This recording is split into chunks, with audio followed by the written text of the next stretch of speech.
Leelavathi, TV volume పెంచు.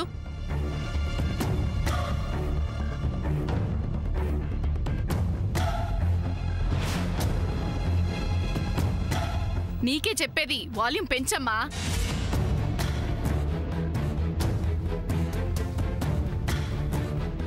చూడండి, మేము ఆల్రెడీ డిస్టర్బ్ మూడ్లో ఉన్నాం. దయచేసి మా పరిస్థితిని కాస్త అర్థం చేసుకుని మీరు ఇక్కడి నుంచి బయలుదేరండి ప్లీజ్.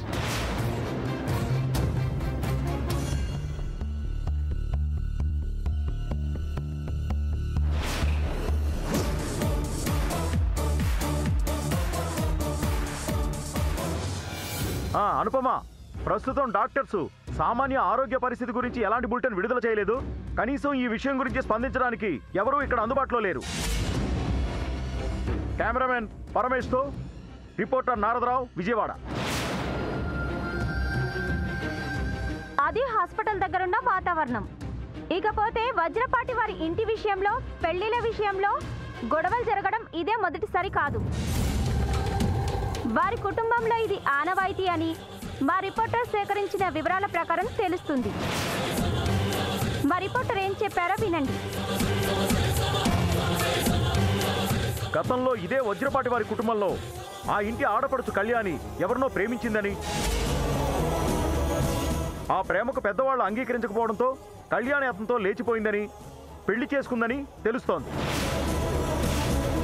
అలాగే వజ్రపాటి సావిత్రమ్మ పెద్ద మనవరాలు పద్మ అనే అమ్మాయి శ్రీనివాస్ అనే అతన్ని ప్రేమించి ఆ ఇంట్లోనే రకరకాల వేషాలు ఆయనతో వేయించి చివరకు పెద్దల్ని ఒప్పించి అతన్నే పెళ్లి చేసుకుందని తెలుస్తోంది. ఈ విషయంలో మరో ట్విస్ట్ ఉంది. ఆ పెళ్లికి ముందు మనోజ్ అనే వ్యక్తికి పద్మనిచ్చి పెళ్లి చేద్దాం అనుకున్నారు. కానీ అతను ఫ్రాడ్ అని తెలియడంతో అతన్ని అరెస్ట్ చేయించి చివరికి శ్రీనివాస్తో పెళ్లి చేయించారని తెలుస్తోంది. ఇక ప్రస్తుత విషయానికి వస్తే, సూర్య శ్యామ్ అనే అమ్మాయిని ప్రేమించాడని, ఆ తర్వాత ఆ శ్యామనబడే సమంత సూర్య మేనత్త, అదే లేచిపోయి పెళ్లి చేసుకున్న కళ్యాణి కూతురని తెలియడంతో సమంతని కాదని సూర్యకి అమెరికా నుంచి వచ్చిన సామాన్య అనే అమ్మాయినిచ్చి పెళ్లి చేయాలని నిర్ణయించారు. దానికోసం సమంతతో జరిగిన సూర్య ఎంగేజ్మెంట్ క్యాన్సిల్ చేశారని తెలుస్తోంది.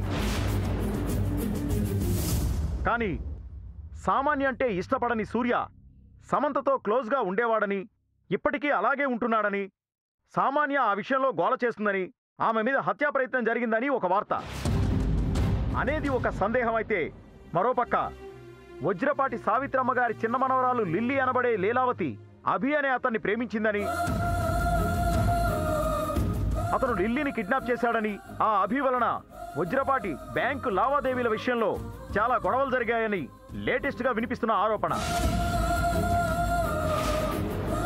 ఆ అభి లిల్లీని ఏదో చేయాలని, సమంత బర్త్డే పార్టీకి వచ్చాడని, అతని నుంచి లిల్లీని కాపాడాలని సామాన్య అతని మీద అటాక్ చేసిందని, ఆ అటాక్ లో ఇద్దరు గాయపడ్డారని తెలుస్తోంది. ఇక్కడ మరో ముఖ్య సమాచారం ఏంటంటే, లిల్లీ వలన అంత జరిగితే ఆ లిల్లీ హాస్పిటల్ ప్రాంగణంలో ఎక్కడా కనిపించకపోవడం హాట్ టాపిక్. అభి సామాన్యులు గాయపడ్డం వెనక లిల్లీ హస్తం ఉందా?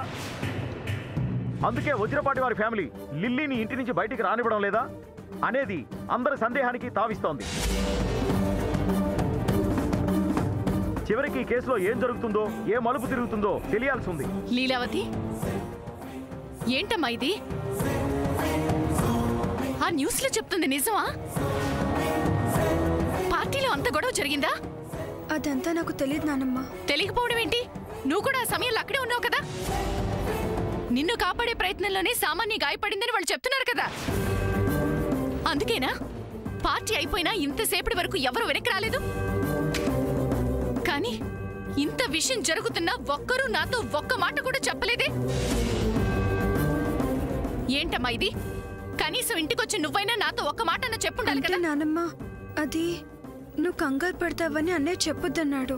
బానే ఉంది, కంగారు పడతానని చెప్పలేదంట. ఇప్పుడు ఇవన్నీ చూస్తే కంగారు పడినా?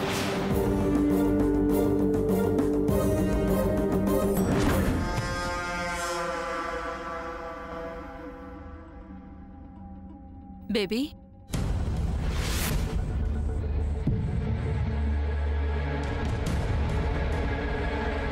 how are you feel now?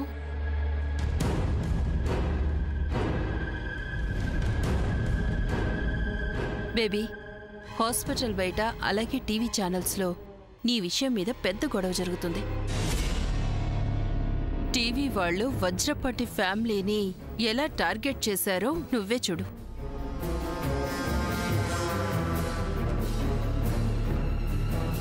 పేషెంట్కి కాబోయే భర్తనంటూ ఈ ఫామ్ మీద సంతకం చేసిన వ్యక్తి తన ప్రియురాలతో ఎలా ఎంజాయ్ చేస్తున్నాడో చూడండి.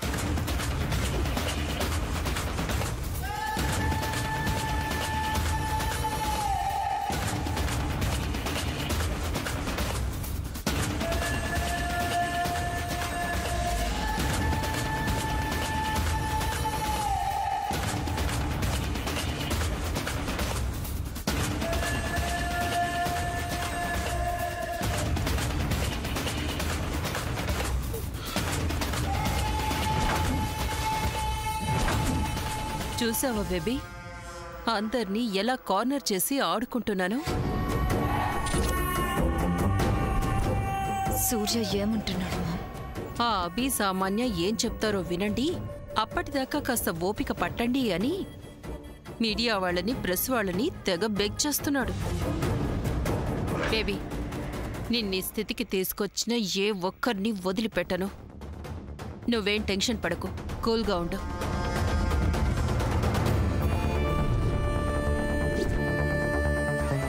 నేనక్కడే ఉండి ఈ డ్రామాని ఇంకా ఫాస్ట్గా రన్ చేయాలి. నేను ఆ పనిలో ఉంటాను. You just take care of your self.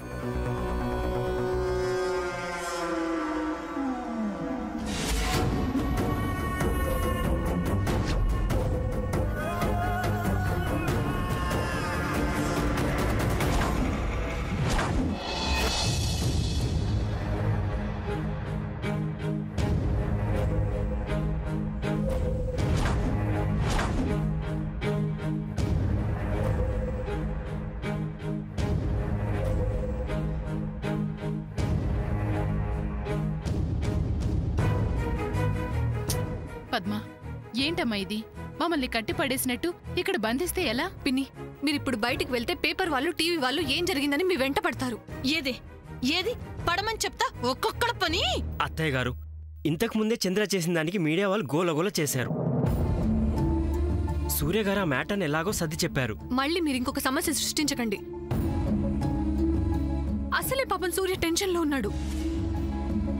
అసలేం జరిగిందనేది ఖచ్చితంగా తెలిసే వరకు మనం సైలెంట్గా ఉండడం చాలా ముఖ్యం.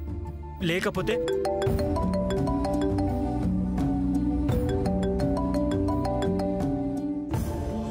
నాన్న చెప్పండి.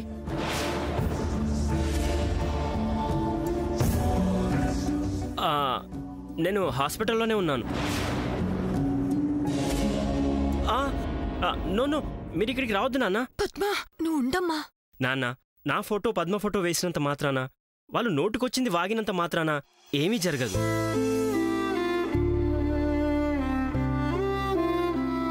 ఒక ఇన్సిడెంట్ జరిగితే దాన్ని పదింతలు చేసి నానా గొడవలు చేసి న్యూసెన్స్ చేయడం న్యూస్ ఛానల్ వాళ్ళకి సహజమే.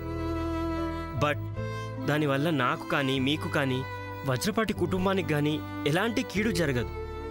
అమ్మని టెన్షన్ పడొద్దని చెప్పండి. లేదు నాన్న, ఈ సిచ్యువేషన్లో నేను ఇక్కడి నుంచి అస్సలు కదలలేను.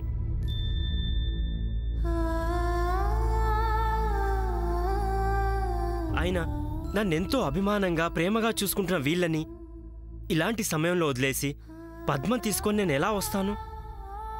రాలేను నాన్న. మీరేం వరీ కాకండి, నేను మళ్ళీ కాల్ చేస్తాను. అల్లుడు గారు, మేమింతమంది ఉన్నాం కదా, మీరు పద్మని తీసుకొని మీ ఇంటికి వెళ్ళిపోండి. నేను అలా వెళ్ళలేనండి. అది కాదు, అక్క బాధని అర్థం చేసుకోండి. ఇది సాకుగా పెట్టుకొని రేపు మీ వాళ్ళు మా పద్మని ఇంట్లోకి రానివ్వకపోతే? అలాంటిదేం జరగదు. మీ నాన్నగారు రమ్మని అంతగా పిలుస్తుంటే వెళ్ళొచ్చు కదా అల్లుడు గారు. పద్మ, ఏంటిది? నేను మీ ఇంట్లో ఉండడం వీళ్ళకి ఇష్టం లేదా ఏంటి? అయ్యో, అదే మాట అల్లుడు గారు. మీ మంచి కోరే కదా అక్క చెప్తోంది. మా అమ్మ నాన్న విషయం నాకు వదిలేయండి, నేను చూసుకుంటాను. నేను చెప్పే వరకు మీరు ఇక్కడే ఉండండి. మామయ్యతో పాటు బయట నేనుంటాను.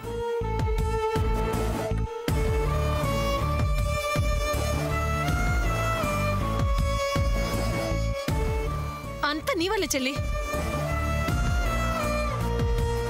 సూర్యకి సామాన్యకి పెళ్లి చేసి పారేయచ్చు కదా. అక్క ఇప్పటిదాకా ఇదే కదా మాట్లాడావు, మళ్ళీ మొదలు పెట్టావా?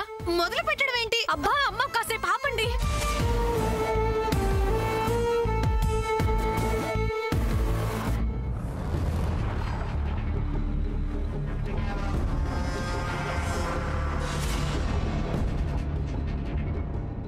ఏంటి చంద్ర ఇక్కడికి నువ్వు తీసుకొచ్చావు? అక్కడ బయటున్న మీడియా వాళ్ళు నేను క్వశ్చన్ చేసి టార్చర్ చేస్తారు. ఇదే సేఫ్ ప్లేస్. జరుగుతుంది తలుచుకుంటే నాకు డౌట్ గా ఉంది చంద్ర. అవును ఫ్రెండ్, ఇదంతా ఈ సామాన్య ఆడుతున్న గేమ్ లాగా ఉంది, లేదా వీళ్ళమ్మ డ్రామా ప్లే చేస్తుంది అనుకుంటున్నాను. అందుకే ఫ్రెండ్, మీరు ఇలాంటి ప్రాబ్లమ్స్ ఫేస్ చేయాల్సి వస్తుందనే ఇందాక నిన్ను అన్నయ్యని ఎక్కడికైనా వెళ్ళిపోమని చెప్పాను ఫ్రెండ్. మీరు వింటే కదా వెళ్ళిపోవచ్చు కదా ఫ్రెండ్. అది నా ఒక్కదాని ఇష్టం కాదు కదా, నా చేతిలో ఏం లేదు కదా. సూర్య కదా డెసిషన్ తీసుకోవాల్సింది. ప్లీజ్ ఫ్రెండ్, అన్నయ్యని కన్విన్స్ చేసి ఎక్కడికైనా తీసుకెళ్ళు. తను వినకపోతే నేనేం చేయను చంద్ర, అర్థం చేసుకోవేంటి? ఓ గాడ్, ఈ అన్నయ్య ఒకడు చెప్తే వినడు. ఇప్పుడు ఈ సిచ్యువేషన్ ఎలా ఫేస్ చేయాలి? చంద్ర ఫ్రెండ్, నన్ను కింద పిలుస్తున్నారు, నువ్వు ఇక్కడే ఉండు, నీకు ఇదే సేఫ్ ప్లేస్. వద్దు చంద్ర, నేను ఇక్కడ ఉండను, నేను కూడా నీతో వస్తాను చంద్ర. ఫ్రెండ్ అర్థం చేసుకో, నువ్వు బయటకు వస్తే మీడియా వాళ్ళు నిన్ను అటాక్ చేస్తారు. ఓకే, వాళ్ళకి నేను కనిపించను, సరేనా? పద.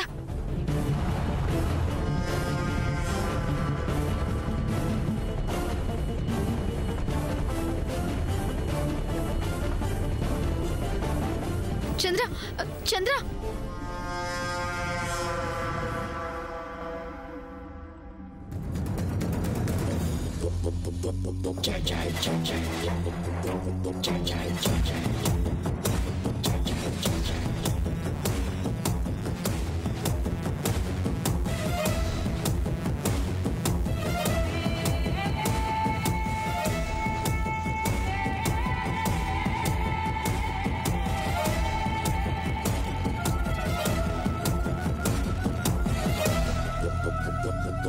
నీ గురించి, నువ్వు నా చేత చేయించిన పనుల గురించి, లిల్లీ విషయంలో నువ్వు ఆడిన డ్రామా గురించి మొత్తం సూర్య గారికి చెప్పేస్తాను.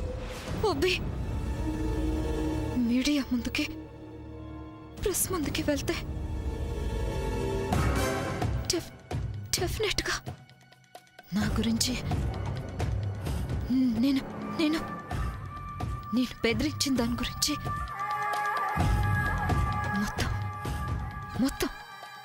మొత్తం చెప్పేస్తాడు. వాడలా చెప్తే ఇప్పటిదాకా నేను చేసిందంతా వేస్ట్. ఒకవేళ చెప్పకుండా ఉండాలంటే ఏం చేయాలి ఇప్పుడు?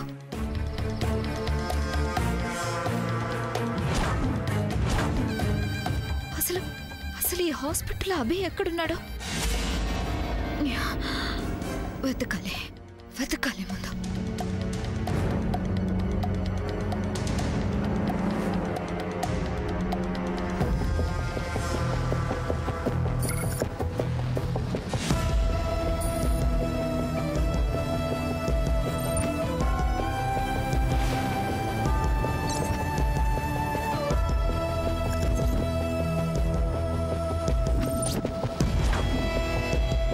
చంద్ర, నేను ఇక్కడ ఉంటాను, నువ్వు వెళ్ళు. శామ్, నేను వెళ్ళి వచ్చే వరకు ఇక్కడే ఉండు.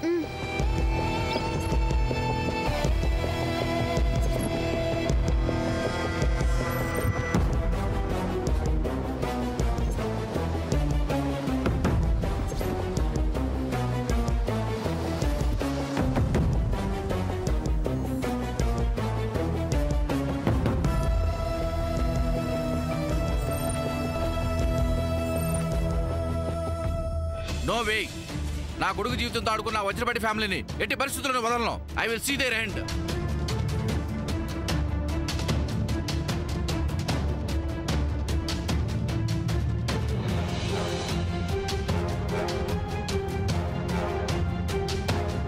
వదిలేది లేదు. సార్ లోపల మీ అబ్బాయి కూడా ఉన్నారు సార్. మీరు కూడా గట్టిగా అరిచి మాట్లాడి డిస్టర్బ్ చేస్తే ఎలా సార్?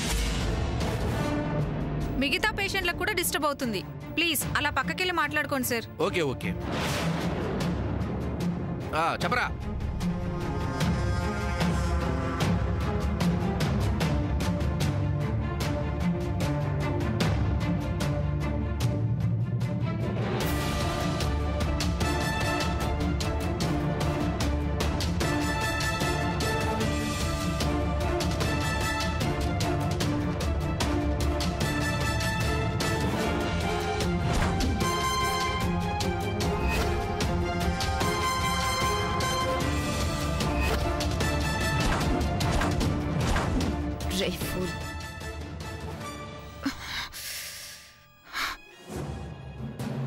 నేను చెప్పిన వాటికి కారణం సమంత అని.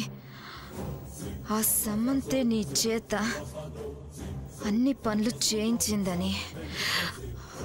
ఒక్క అబద్ధం, ఒకే ఒక్క అబద్ధం చెప్పమని ఎంతో అడిగాను. నిజం చెప్తానని ఎగిరావు.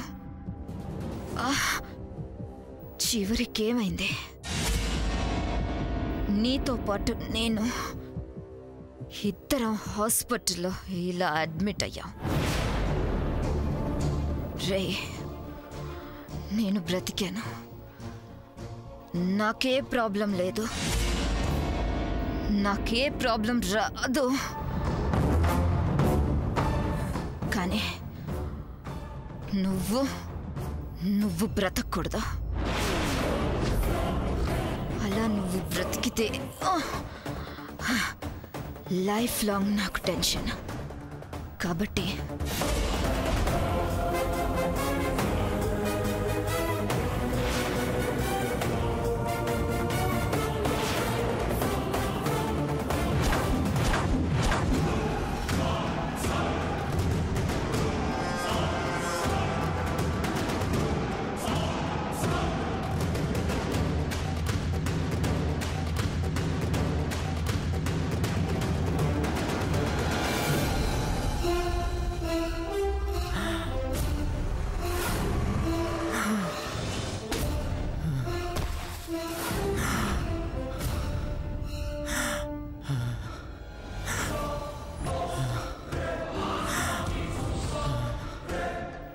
Sorry Abhi, rest in peace.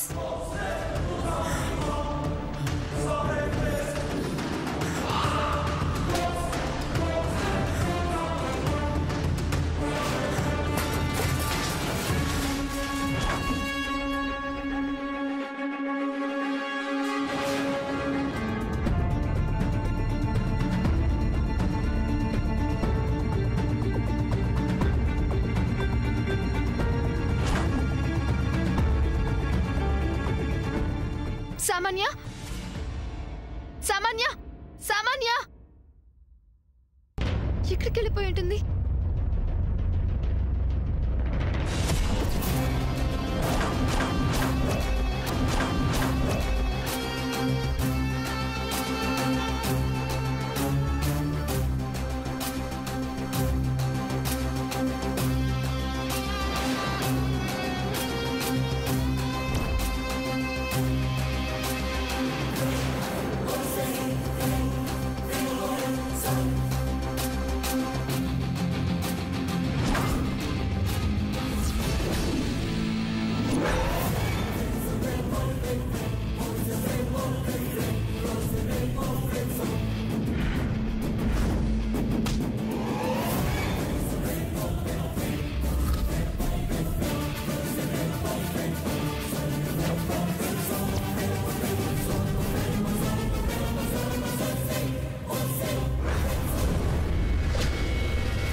అభి, అభి, అభి, అభి, అభి, అభి, అభి, అభి, ఏమైంది అభి? అభి, అభి, అయ్యో, ఇప్పుడేం చేయాలి?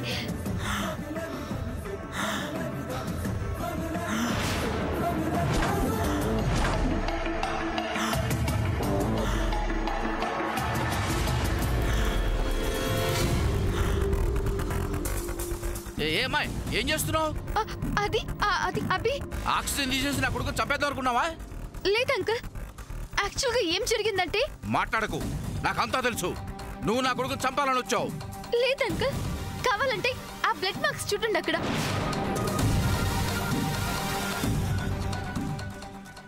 ఎవరో అభిని చంపాలని వచ్చారు.